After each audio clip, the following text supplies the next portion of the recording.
Magog, Gabe,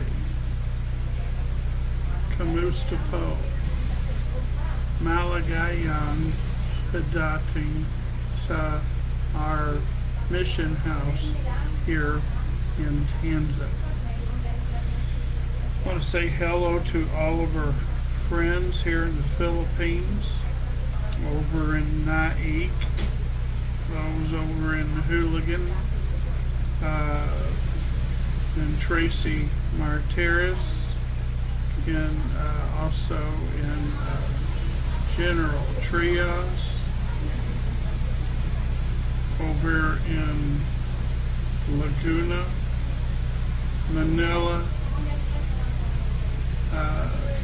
National Capital Region, over in Palawan, wherever you happen to be.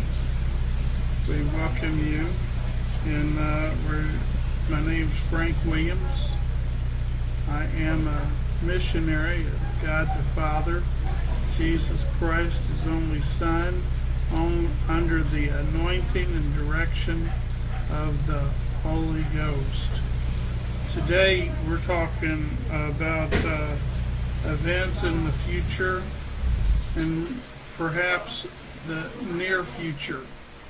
Talking about the coming invasion of Russia and nations identified as Gog and Magog, Meshech and Tubal. Talks about united with their allies, the ancient nations of Iran and Iraq. A lot of times they're mixed. And Gomer, some of those nations there. And we see that the stage is being set even now with the Russian invasion of the Ukraine, and we see that the prayers of the saints are around the world are working. We see that God is having mercy on believers in that region, but the world misinterprets that, and nations misinterpret the mercy of God, and many times they will attribute the work of God to that of mere mortals, men, so that they think that instead of God's hand being involved, they think it's their human brilliance involved, but it's God having mercy upon believers who call out to Him. See, you might be surrounded by evil people, and so in evil influences, but God can He can distinguish you from the millions. He can set you apart. He can hear you when you call. And but there are sometimes consequences because of hanging around with the wrong crowd, the wrong people. But instead of just let's get into the Word of God, Ezekiel 39. I want to point out the fact that the Bible predicts that there will be a time I will give you into the ravenous or the hungry birds of every sort, and to the beast of the field to be devoured. Yes, there is a time, perhaps in the near future, when Russia and her allies will be lured into attacking the nation of Israel suddenly. They'll think that It's going to be a cakewalk, and God will put hooks in their jaws and pull them in. Pull them in, and the Lord will defend his people. The Lord will defend his people. So we're going to pray. While we're praying, go ahead and grab your Bible and turn, if you will, to Ezekiel Chapter 39, because we're going to actually read Scripture and see what the Scripture has to say. Dear Heavenly Father, we thank you for our brothers and sisters, those here in the Philippines, and those located in other nations and other time zones around the world. We thank you for those in west over in Liberia, and those in Kenya, those in Uganda, those in India, Pakistan, those in the Western Hemisphere like the island of Cuba, the Western Hemisphere, those located in Canada, the United States, Mexico. We've heard from all of these nations. Heard from nations on 6 continents. Father, I just pray that those, your children who are hungry for your word, will be nourished today, and that we would be wise and apply your teachings to our lives today. We thank you, Father. We praise you. In the name of Jesus, we ask. Amen. In Ezekiel 39, we're going to begin now with verse 1. Therefore, thou art you, son of man, prophesy against Gog, and say, Thus saith the Lord God, Behold, I am against you, O Gog, and the chief prince of Meshech and Tubal. These are ancient names that help identify the location and the leaders of Russia. And I will turn thee back and leave but the 6th part of you, and will cause you to come upon the north parts, and will bring thee upon the mountains of Israel. So they're going to come, Russia and their allies, that may include Turkey and other nations. Could include nations that were once part of the Soviet orbit in the past, but they come, and I will turn against thee. That means the Lord will not cooperate with your efforts. And I will cause thee to come upon the north parts. Some identify that as the Golan Heights, in dispute between Syria and Israel.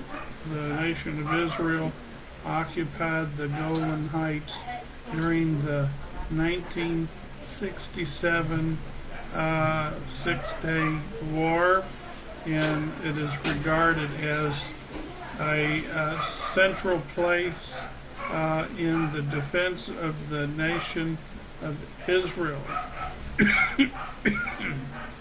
It's a strategic stronghold, part of Israel's defense.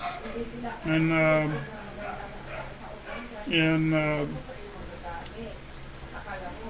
And because of the battle, there will be only a sixth, only 1/6 of their armies will remain. All of the allies of Russia involved in the invasion, only 1/6 of them will survive the battle. And it says in verse 4, I will smite thy bow out of your left hand, or your bow out of your left hand, and will cause your arrows to fall out of your right hand. So the Lord will leave them defenseless, take away their weapons. Now, some people believe these images are of nuclear war and thermonuclear war, but the language makes it sound, and I tend to agree with this, that the Lord himself will be directly involved in defending the nation of Israel.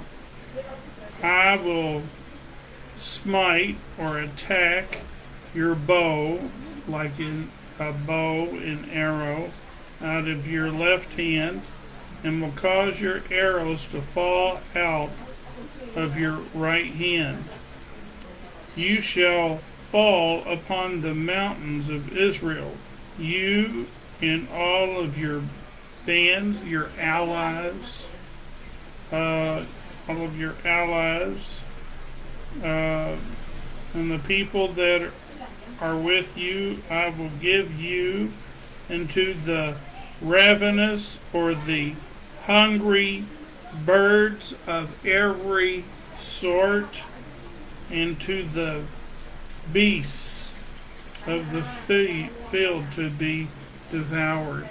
The slaughter will be so great that dead will lie in the battlefields, and the birds of the air and the beasts of the field shall have a feast. They will begin to eat the flesh right off of their corpses, right off of their bodies. You shall fall upon the open field, for I have spoken it, saith the Lord God. So it's his actions. Some may interpret that as some sort of carnal or worldly weapon developed by the defense engineers and the scientists of Israel. But here it indicates that the Lord will do that. And I will send a fire on Magog, and among them that dwell carelessly in the isles, and they shall know that I am the Lord. Now, this sounds like it could be some kind of weapon based in outer space, but I don't see anywhere in the Word of God that indicates that when God poured out his judgment upon Egypt because of their sin, or when he poured out his judgment against Sodom and Gomorrah, I don't see evidence of nuclear war. The Lord is more than capable of sending down judgment, the wrath of God. He doesn't need nuclear warheads or bombs. He doesn't need the help of human beings. He is more than capable of doing this under his own power. So let's continue to read verse 7. So I will make my holy name known in the midst of my people Israel, and I will not let them pollute my holy name anymore. And the heathen shall know that I am the Lord your God, the Holy One of Israel. Behold, it is come and it is done, says the Lord God. This is the day whereof I have spoken.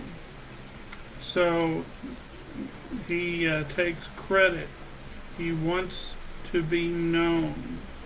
He wants to be identified. And for you, if you're a child of God, you hear this, you can be on his team. You can be on the winning side. You can be on the side of the Lord. There's a song that comes out, I think it's Psalm 49. Great is the Lord, and greatly to be praised. From the city of our God to the mountains of his holiness, beautiful for situation, the joy of the whole earth is Mount Zion on the sides of the north, city of the great King. And verse 9, and they that live in the cities of Israel shall go forth and shall set on fire and burn the weapons, both the shields and the bucklers, the bows and the arrows and the handstaffs and all of the spears, and they shall burn them with fire 7 years. The slaughter will be so great, the loss of Russian life and those allied with Russia in this invasion. The people of Israel will be burning the weapons and the bodies and the leftovers. They'll burn for 7 years, so that they shall take no wood out of the field, neither cut down any of the forest, for they shall burn the weapons with fire, and they shall spoil those that spoiled them, and rob those that robbed them. Thus saith the Lord God. And it shall come to pass in that day, I will give unto Gog a place there of graves in Israel, the valley of the passengers on the east of the sea, and they shall stop the noses of the passengers, and there shall they bury Gog and all his multitude, and they shall call the valley of Hamon Gog. In 7 months shall the house of Israel be burying of them, that they may cleanse the land. It will take 7 months to clear the dead. from the battlefield. Yea, all the people of the land shall bury them, and it shall be to them a renown that day that I shall be glorified, saith the Lord God. And they shall sever out of men continual employment, passing through the land to bury the passengers of those that remain upon the face of the earth, to cleanse it. After the end of 7 months shall they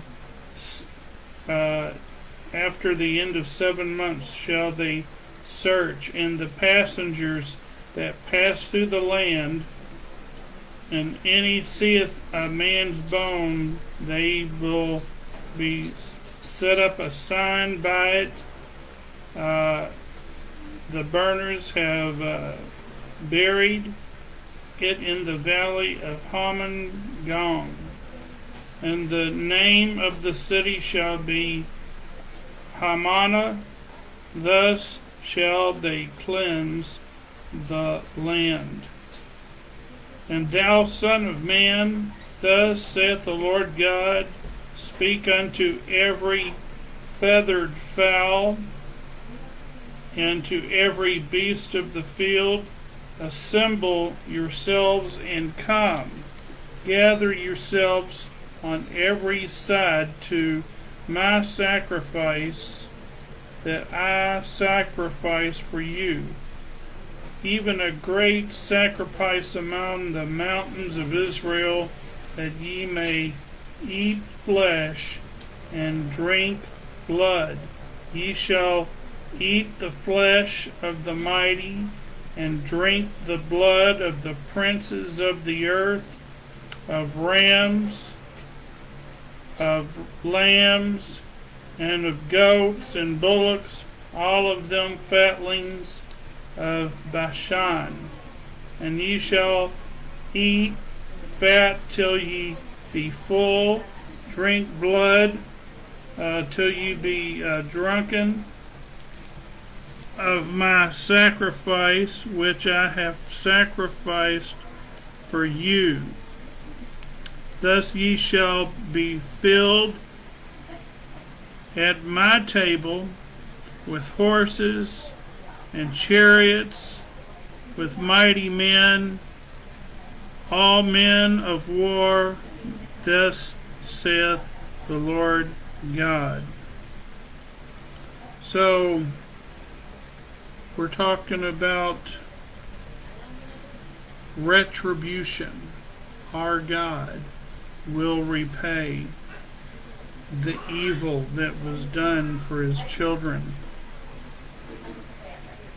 The carnage will be so great, it will take at least 7 months to take care of the bodies. The land is polluted. It'll take at least 7 months to cleanse it. The Bible refers to it as the cleansing of the land, and this will be a victorious celebration for the birds and the beasts of the fields. And I will set my glory among the heathen, and all the heathen shall see my judgment that I have executed in my hand, that I have laid upon them. So the house of Israel shall know that I am the Lord their God from that day and forward. And the heathen shall know that the house of Israel went into captivity for their iniquity, because they trespassed against me. Therefore I hid my face from them, and gave them into the hand of their enemies. So fell they all by the sword. So God dealt with sin in the midst of his people, and he will deal with those of Russia and all of her allies when they come to invade Israel in the not too distant future. The Bible says it will happen, and we're seeing evidence that Russia and her allies, which also include Iran and parts of Iraq, and many of their neighbors from the Soviet bloc in the past, including the nations of Turkey, which at one time they had an empire, the Turkish Empire. In the past, it was an Islamic caliphate. They dominated the Middle East for years, and they're going to be dealt with by the hand of God. They will be led by Russia. Therefore, thus saith the Lord God, now will I bring again the captivity of Jacob, and have mercy upon the whole house of Israel, and they will be jealous for my holy name. After they have borne their shame and all their trespasses, whereby they have trespassed against me, when they dwelt safely in their land, and none made them afraid. For I have brought them again from the people, and gathered them out of their enemies' hands, and am sanctified in them that the sight of many nations. So our God is, our Father in heaven, is responsibility for their return from captivity. He brought the Jewish people out of many nations, making Aliyah, making their return to Israel. And the evildoers will be punished. The wicked will be forsaken, and they will be judged because of their filthiness, their actions toward God, because sin separates from God. God does not tolerate sin in his presence. You must repent. If you confess your sin, he will cleanse you of your sin. He will forgive you of your sin and cleanse you from all unrighteousness. You must know that you can't fool God.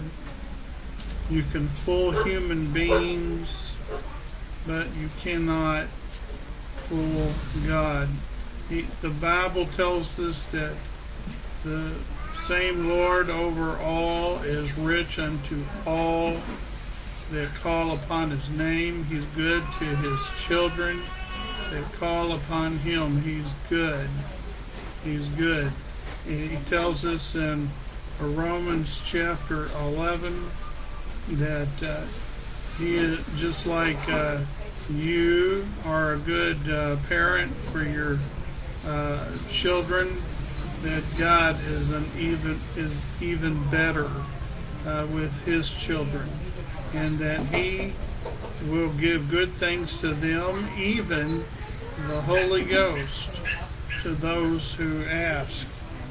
And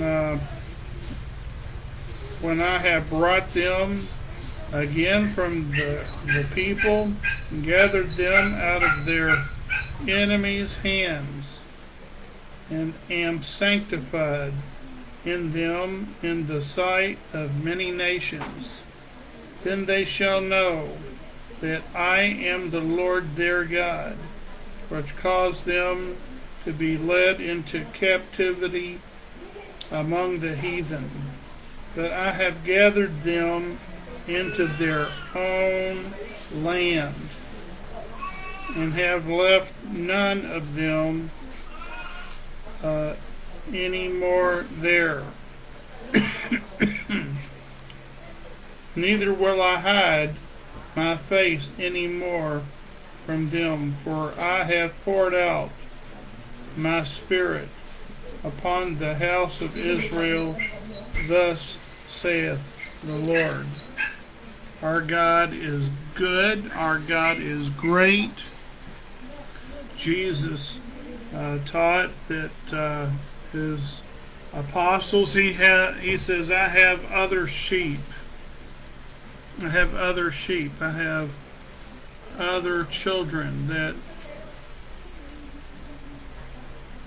he keeps promises. It's not racial. He came into his own. He was in the world, and the world was made by him, and the world knew him not. He came into his own, and his own received him not.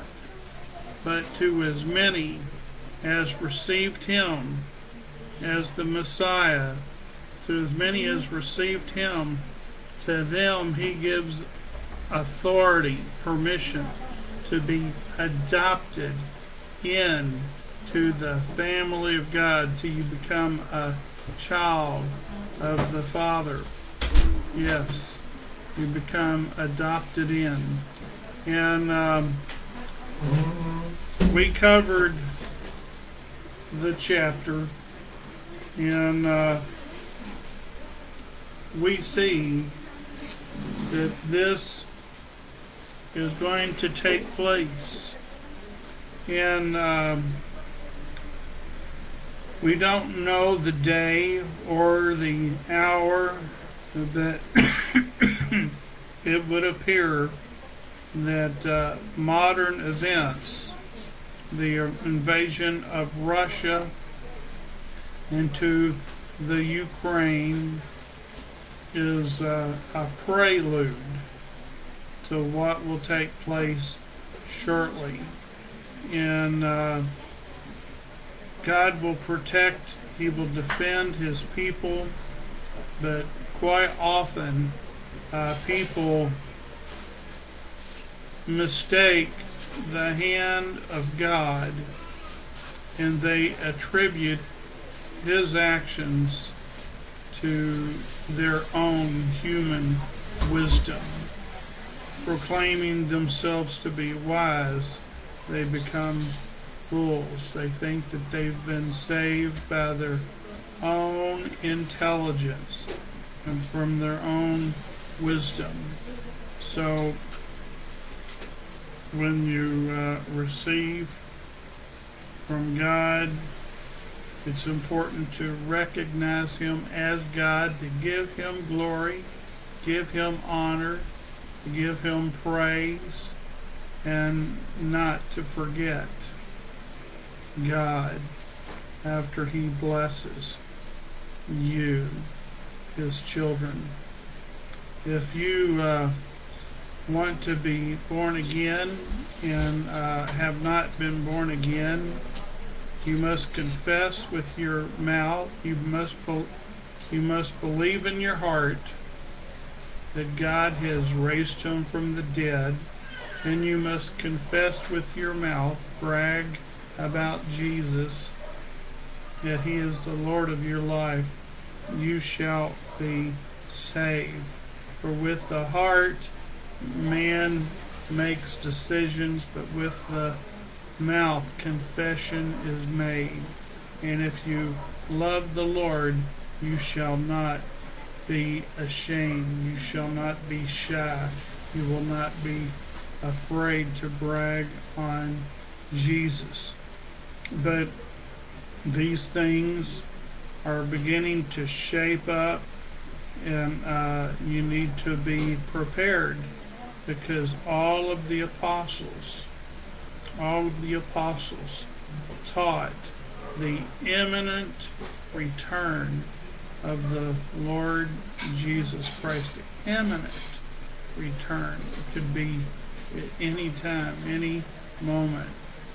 Jesus says the wise are vigilant, they are paying attention, and that if you're wise and you're vigilant, you benefit your family. But if you are foolish and you dismiss the warnings of God and you're not prepared, you are foolish, because you build your house, you build your future, you build upon sand, a foundation that is not secure, that is not safe, that is not firm.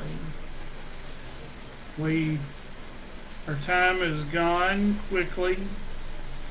If you feel like this, if you know people who will benefit from this in the Word of God, go ahead and share it with others.